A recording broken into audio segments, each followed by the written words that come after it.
minta pasiennya mengulang kembali apa yang sudah Anda sampaikan.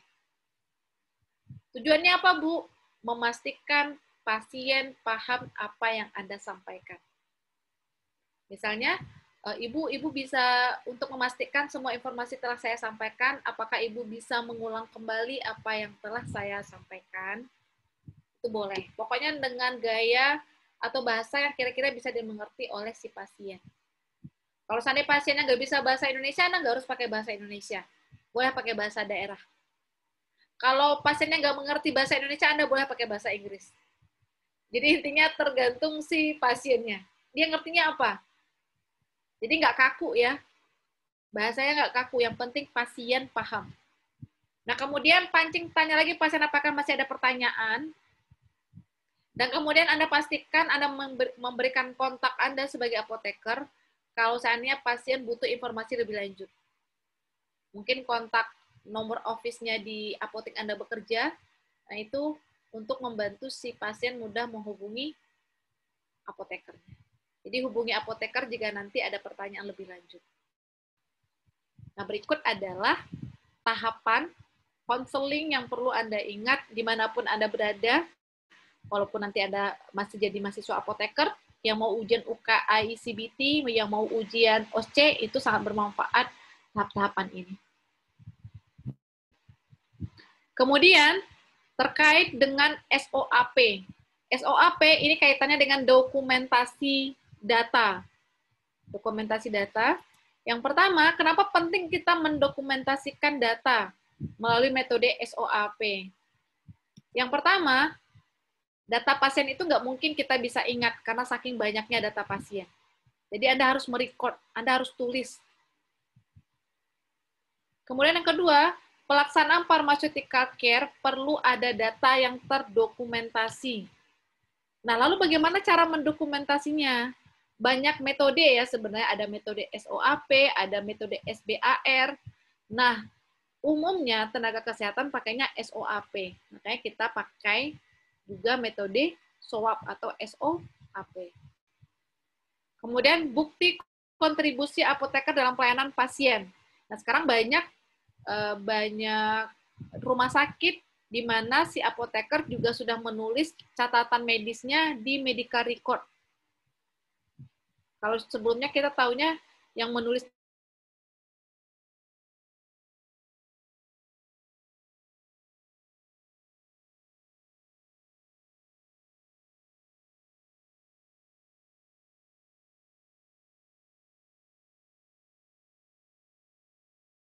untuk komunikasi Anda antara satu apoteker dan apoteker yang lain. Atau antara apoteker dokter. Atau antara apoteker dengan perawat. Semuanya itu bisa dilihat di medical record-nya si pasien. Oke, lalu apa saja itu metode SOAP? Yang pertama, S itu adalah subjektif. Subjektif itu artinya adalah depend on patient. Apa yang dikeluhkan oleh pasien, apa yang dirasakan oleh pasien. Misalnya pasiennya menyampaikan, saya pusing, lemes, nyeri pada bagian punggung saya. Nah, itu semua adalah data subjektif. Keluhan langsung dari pasien. Kemudian kalau objektif apa? Hasil pengukuran. Misalnya, pasien pusing ternyata ketika diukur tekanan darahnya tinggi. Tekanan darahnya mencapai 140/120. Nah, data hasil tekanan darah itu kita sebut dengan data objektif. Karena ada angkanya, valid dan terukur. Kemudian setelah Anda tulis subjektif, Anda tulis objektif, kemudian assessment, penilaian. Penilaian kita sebagai seorang apoteker, nah ini untuk mahasiswa baru ya yang mungkin belum tahu istilah drug related problem. Jadi intinya di sini untuk assessment, penilaian, Anda hanya fokus ke drug related problem. Fokusnya ke DRP. Nah, apa saja itu DRP? Biasanya itu kita ada dua tipe DRP ya, ada yang CIPOL, ada yang PCNE. Intinya untuk DRP itu adalah apakah obat sudah tepat indikasi, apakah obat dosisnya sudah sesuai, apakah obat ada efek samping atau tidak, apakah pasien patuh atau tidak. Jadi itu yang harus Anda nilai untuk assessment. Setelah Anda punya assessment, identifikasi drug-related problem, maka selanjutnya adalah apa planning, rencana. Apa yang akan Anda rencanakan terkait dengan masalah yang dihadapi oleh si pasien. Plan, rencana untuk mengatasi drug-related problem. Oke, nanti akan dipahami lebih dengan banyak kasus ya. Nah, selanjutnya, apa sih perbedaan antara subjektif dengan objektif? Yang pertama, kalau subjektif itu tidak dapat terukur secara langsung, karena dia bersifat keluhan pasien. Misalnya dia bilang, saya hari ini lemes, atau saya tidak semangat, atau saya merasa letih. Nah, itu nggak bisa diukur. Levelnya itu nggak bisa diukur, karena bersifat subjektif. Bisa saja antara satu orang dengan orang lain itu nggak bisa kita compare. Kemudian mungkin tidak akurat karena dipengaruhi oleh emosi. Mungkin pada saat si apoteker datang visitasi pasien, dia kurang moodnya lagi tidak bagus. Sehingga jawabannya tidak sesuai dengan apa yang kita harapkan. Dia sangat subjektif dan berasal dari ungkapan orang. Sementara kalau objektif, valid, dapat diukur, dapat kita bandingkan, ada nilai angkanya. Nah, seringnya yang lebih bisa untuk kita melakukan analisa, membandingkan hasil terapi bagus atau tidak, itu adalah dengan data objektif. Misalnya, pasien hipertensi, tekanan darah tinggi. Kita sudah memberikan obat golongan, misalnya sudah diberikan obat amlodipin. Amlodipin obat hipertensi ya. Nah, kemudian Anda ingin tahu nih, Anda ingin memonitor apakah obatnya berefek atau tidak. Nah, salah satu caranya adalah dengan data hasil tekanan darah. Jika hasil tekanan darahnya normal atau menjadi turun dari sebelumnya, artinya efek obat ada atau obat yang digunakan oleh pasien cocok nih bagi pasien. Itu sini kita butuh data objektif. Nah, contoh data subjektif itu misalnya, pasien datang ke apotek dan mengatakan, kata dokter tekanan darah saya 140/80. Nah, walaupun dia menyebutkan angka, tapi kalau nggak ada bukti fisiknya, kita juga nggak bisa sebutkan kalau itu adalah data objektif. Jadi data objektif itu ada buktinya, dan kita bisa baca. Jadi nggak bisa pakai omongan dari si pasiennya. Sementara yang data objektif ini, pasien datang ke apotek, membawa selembar hasil lab yang menunjukkan tekanan darahnya 140/80. Jadi ya Dedek bisa paham ya apa perbedaannya antara subjektif dengan objektif. Selanjutnya, perbedaan antara assessment dan plan. Assessment itu adalah hasil analisa Anda, plan itu adalah rencana. Kalau assessment, Anda contohnya di sini ya, hasil analisa drug-related problemnya adalah contohnya 1, tidak mendapatkan terapi profilaksis antiplatelet untuk pasien jantung. Nah, ini artinya drug-related problem, masalah. Lalu apa planning Anda? Planning Anda adalah memberi saran atau rekomendasi kepada dokter untuk diresepkan antiplatelet. Jadi plan itu kalimatnya berupa kalimat aktif, melakukan sesuatu, menyarankan sesuatu, merekomendasikan sesuatu. Itu adalah plan. Sementara kalau assessment adalah kalimat pernyataan yang merupakan hasil analisa. Contohnya di sini, tidak ada indikasi medis. Contohnya antibiotik untuk infeksi virus. Pada kasus ini dicontohkan pasiennya flu, influenza. Tapi karena virus, namun si dokternya memberikan antibiotik. Kemudian ketika dianalisa oleh si apoteker, ini nggak tepat nih, nggak tepat indikasi. Karena pasien infeksi virus, kenapa dikasih antibiotik? Nah, itu adalah assessment. Lalu apa planning Anda? Memberi saran kepada dokter untuk menghentikan antibiotik karena pasien mengalami infeksi karena virus, bukan bakteri. Nah, kemudian obat untuk mengobati efek samping yang dapat dicegah. Jadi pasien mendapatkan obat, tapi untuk mencegah efek samping. Misalnya ada obat, biasanya obat captopril, obat hipertensi. Umumnya kalau pasien pakai obat captopril ini, pasien akan jadi batuk nih. Lalu dokter memberikan obat batuk untuk mencegah terjadinya batuk pada pasien yang menggunakan captopril. Nah, ini nggak tepat. Kenapa nggak tepat? Karena belum tentu semua efek samping batuk itu akan terjadi kepada semua pasien. Jadi obat nggak boleh diberikan untuk mencegah efek samping. Sehingga ada drug-related problem ya di sini. Lalu apa saran Anda? Saran Anda adalah memberi saran kepada dokter bahwa pasien tidak mengalami batuk saat ini, sehingga tidak perlu diresepkan kodein obat. Oke, kira-kira bisa dimengerti ya? Selanjutnya, kontraindikasi juga sama ya. Pasien beta blocker adalah suatu obat yang kalau digunakan akan menyempitkan saluran pernapasan. Sehingga obat ini dikontraindikasikan pada pasien asma.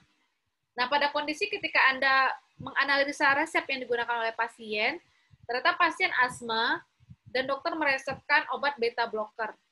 Jadi ini bahaya, karena ada obat yang kontraindikasi untuk pasien.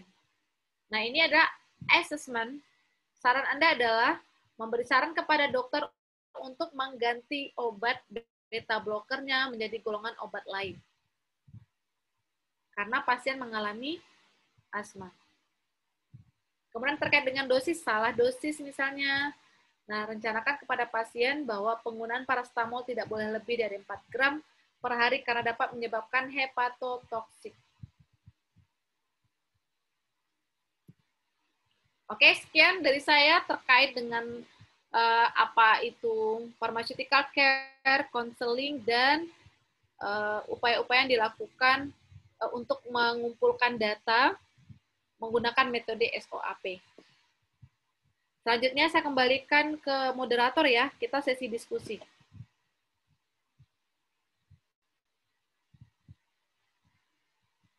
Baik Ibu Mita, terima kasih atas materinya dan ilmunya.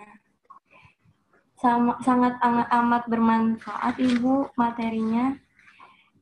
Kita akan masuk ke sesi tanya jawab dan diskusi.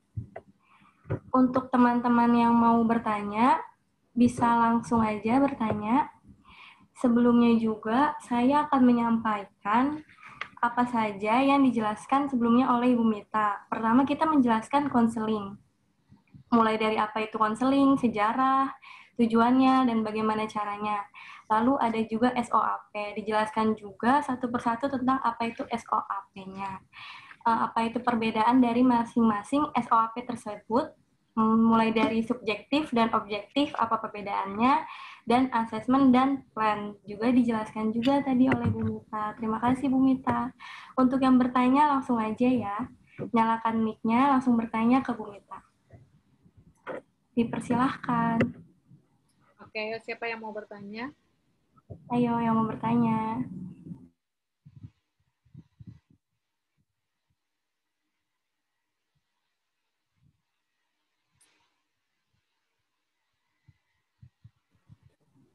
Ini nggak ada yang mau bertanya. Saya mau bertanya. Ya, silahkan. Ya, Ibu, saya Joti. Saya ingin bertanya, tadi kan ada siklus pelayanan kefarmasian itu yang paling terakhir tentang monitor pasien ya, Bu. Nah, itu gimana ya, maksudnya farmasi itu memonitor pasien itu kayak gimana selain memberikan kontak kita ke pasien, Bu? Apa ada metode lain kah? Nah, oke, ini langsung dijawab aja ya. Untuk monitor, itu misalnya kamu udah setelah memberikan suatu obat, misalnya tadi obat TB ya, misalnya pasien sudah diberikan obat TB, Anda sudah konseling, kemudian kalau seandainya pasiennya dirawat di ruang rawat inap, berarti Anda untuk memonitornya, Anda datang nih, visit ke bangsalnya. Visit ke bangsal pasien, Nah, kemudian Anda tanyakan apa keluhan dia hari ini dengan metode SOAP tadi ya, kita menilai subjektifnya. Misalnya batuknya berkurang atau enggak, Anda tanya. Oh ya berkurang, kata si pasiennya. Kemudian biasanya kan kalau TB apalagi keluhannya apakah masih ada berkeringat, kemudian apakah Anda merasa lelah atau apa. Nah, itu Anda tanya, kemudian Anda analisa ada perubahan nggak? Kalau ada perubahan, berarti di catatan Anda subjektif Anda, oh pasien sudah level batuknya berkurang. Kemudian Anda perlu nilai lagi, dia habisin nggak obatnya? Mungkin bisa Anda lihat di sisa obatnya. Lihat di lacinya, ada nggak dia simpan obatnya. Biasanya kan kalau perawat cuma ngasih ya, ini minum ya obatnya, tanpa memastikan pasien minum obat atau enggak. Nah, Anda sebagai apoteker, Anda perlu pastiin nih, dia minum obat atau enggak. Mungkin Anda lihat nih, di rak-rak mejanya masih ada tersisa obat atau enggak.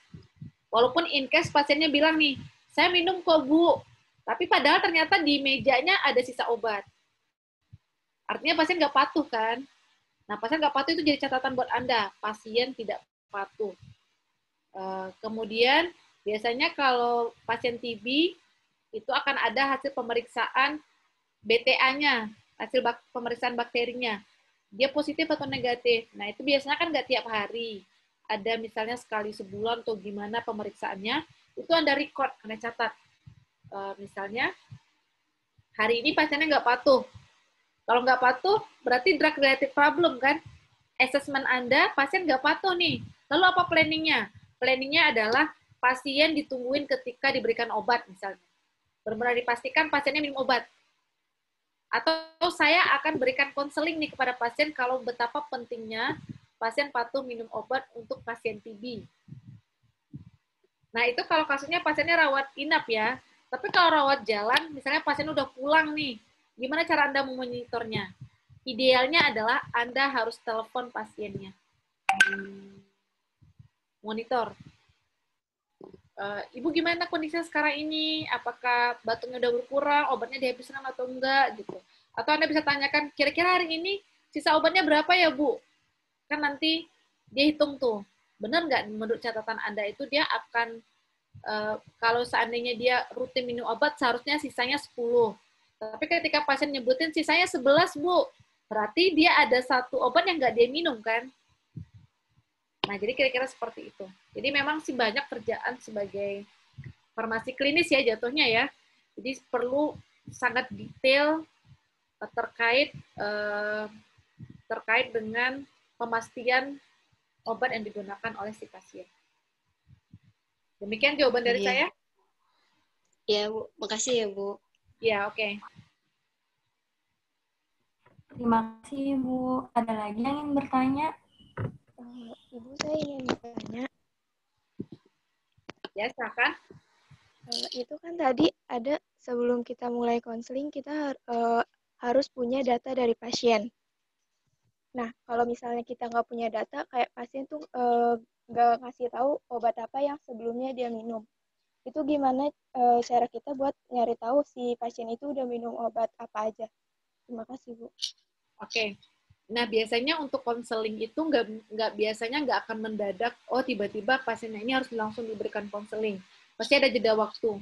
Kenapa diberikan jeda waktu? Karena si apoteker perlu mencari informasi terkait obat yang akan kita konselingkan.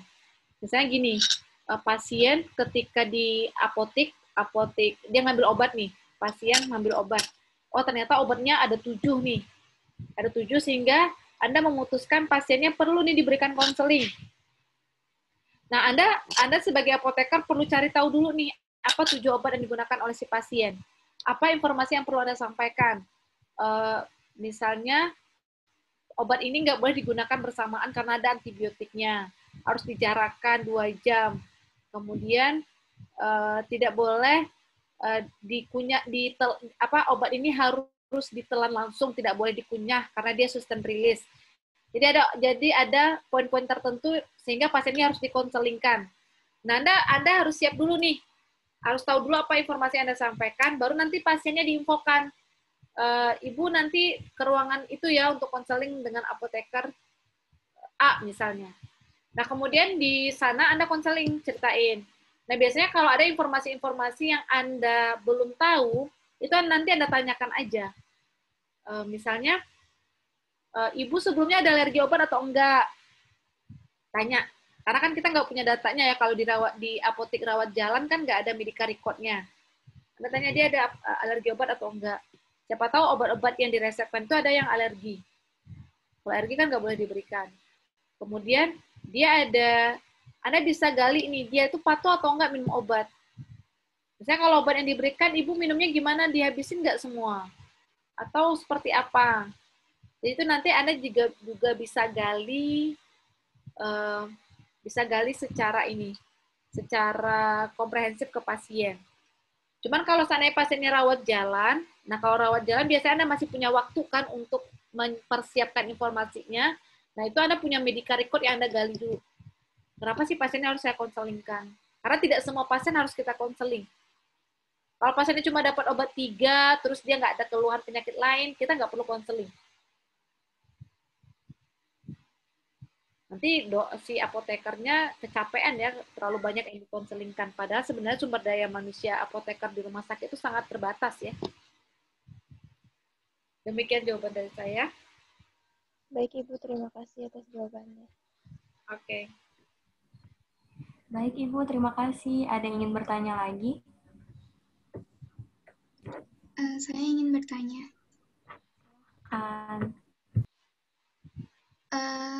Kira-kira plan buat pasien yang tidak patuh minum obat karena alasannya dia sulit menelan obat seperti kapsul, tablet, itu kayak gimana? Terima kasih, Bu. Ya, oke, ini bagus ya pertanyaannya. Misalnya kalau pasien dia nggak patuh, setelah analisa, kenapa ibu nggak patuh nih? Karena obatnya terlalu besar, Bu, misalnya kan. Obatnya terlalu besar, atau saya nggak bisa menelan kapsulnya. Nah, itulah perannya apoteker. Anda perlu cari solusi yang dia bisa aman nih. Misalnya, aman nggak obatnya itu dibuat dalam bentuk serbuk? Anda yang tahu kan, obat ini sebenarnya dia nggak sustain release nih.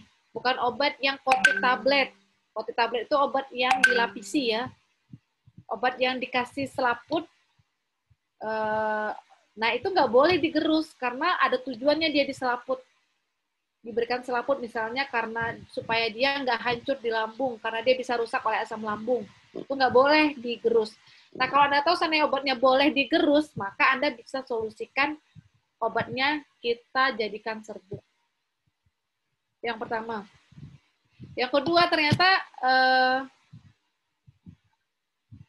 ternyata obatnya ada nih bentuk sediaan lain yang lebih kecil ukurannya.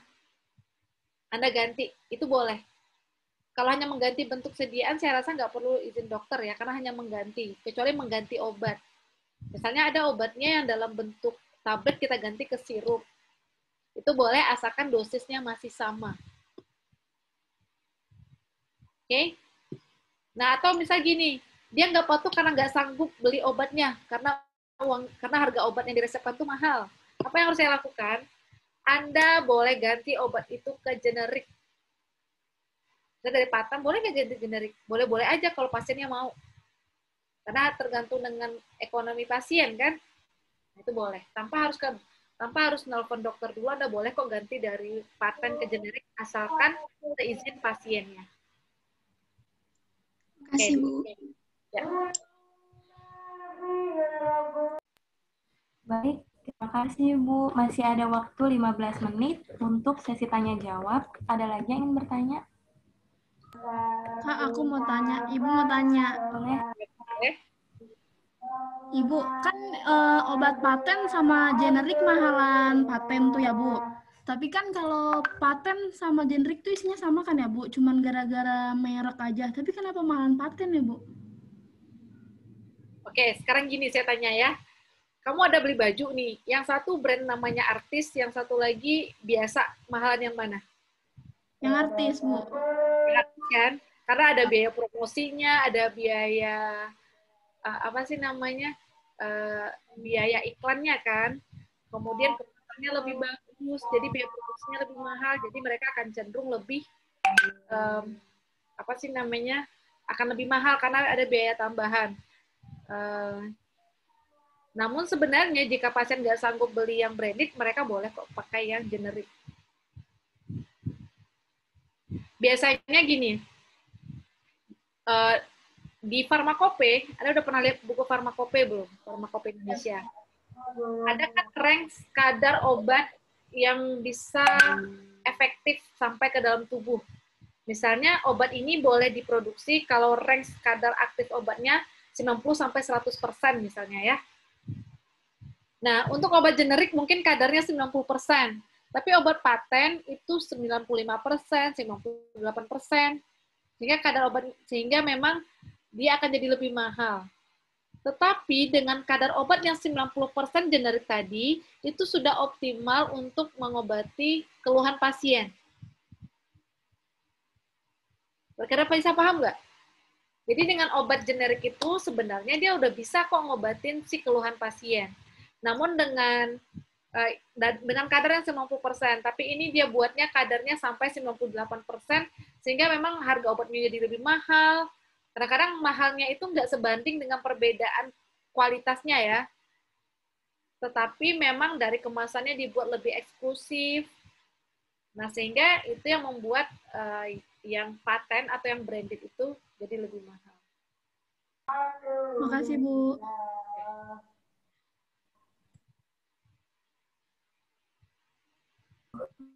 Ibu, terima kasih jawabannya. Ada lagi ingin bertanya? Waktunya masih ada nih, 15 menit lagi. Atau kalau mau bertanya, boleh di kolom chat kali ya. Iya, boleh. Untuk yang malu bertanya, silahkan di kolom chat aja, nggak apa-apa.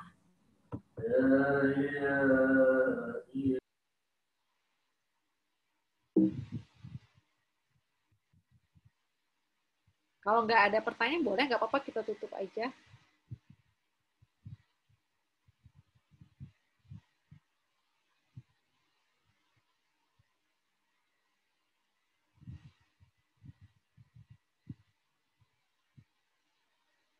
Jadi apa sih namanya? Ini adalah basic ya, basic dari pharmaceutical care yang perlu Anda pahami.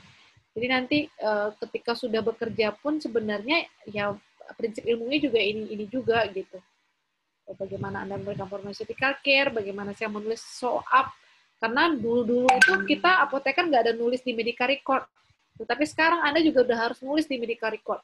Nah, apa metode yang kita pakai untuk menulis medical record? Itu yang metode SOAP ini.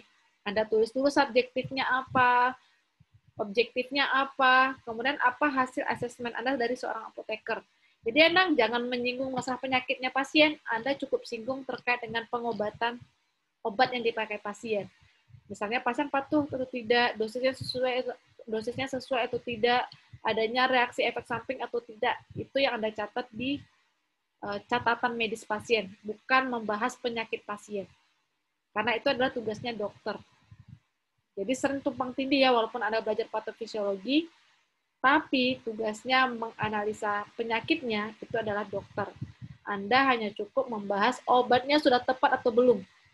Obatnya sudah sesuai dosisnya atau tidak. Obatnya sudah ada efek, sudah cocok buat pasien atau enggak. Jadi Anda hanya fokus ke situ. Oke?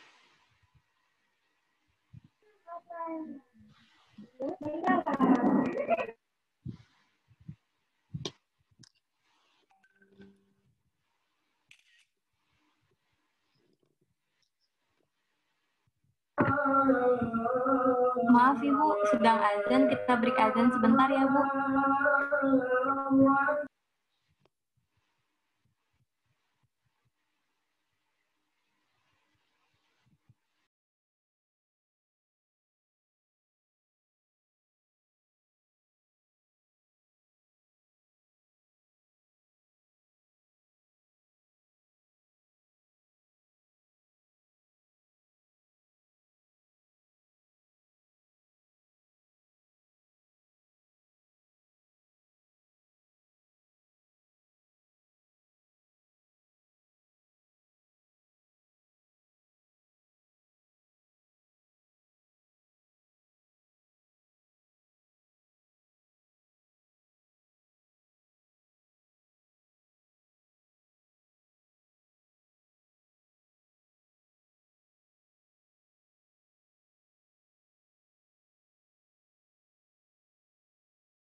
Baik, Ibu, boleh kita mulai lagi, Bu? Ini di tempat saya lagi azan ya, tunggu dulu ya. Oke. Ya.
Oke, silakan dimulai.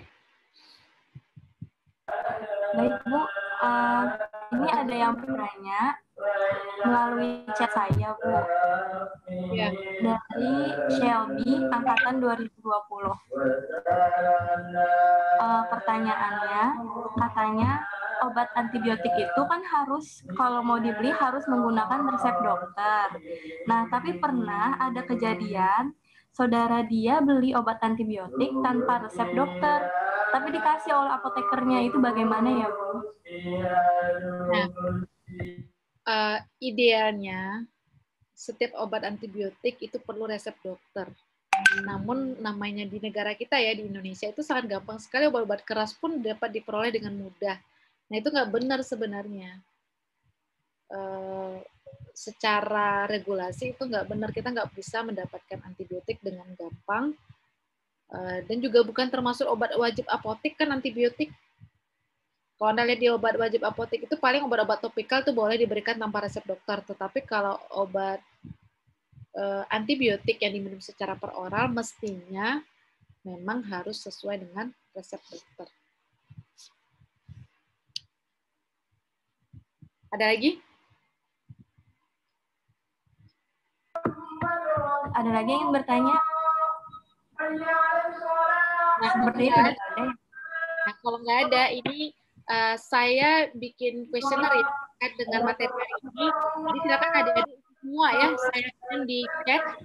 Jadi soalnya nggak terlalu banyak, jadi tolong diisi terkait evaluasi materi dan pematerinya. Jadi saya coba semuanya lihat di chat ya, saya kirim. Nah, kemudian Anda isi ya. Sekitar 1-2 menit selesai.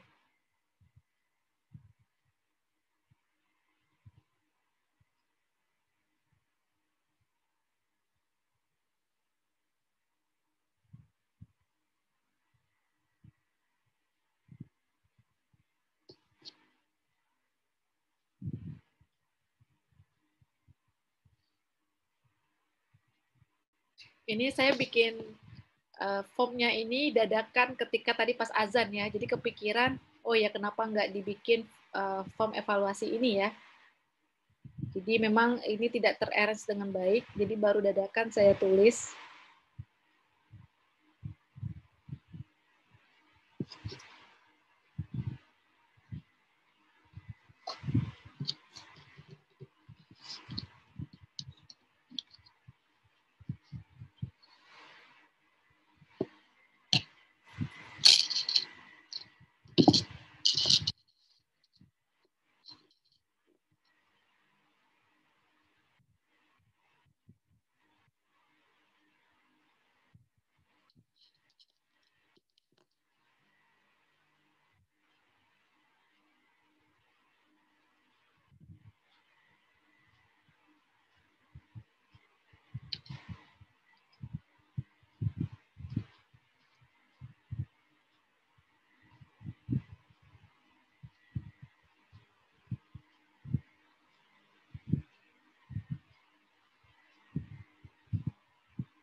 Oke, mungkin panitia boleh persiapan untuk menutup ya, karena udah maghrib juga ini. Ya. Baik, untuk sebelum kita menutup pelatihannya, kita foto dulu ya bareng-bareng. Jadi on cam ya semuanya. Oke, sebentar. Senyum dah. Senyum ya, biar cantik. 1, 2, 3. Nah, itu yang pertama.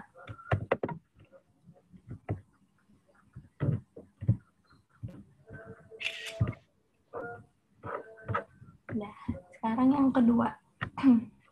1, 2, 3.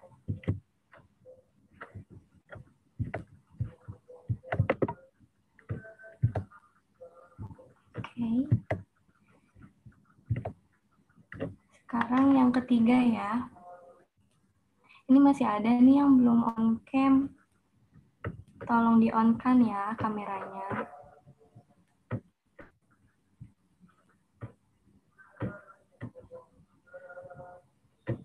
Ya. 1, 2, 3.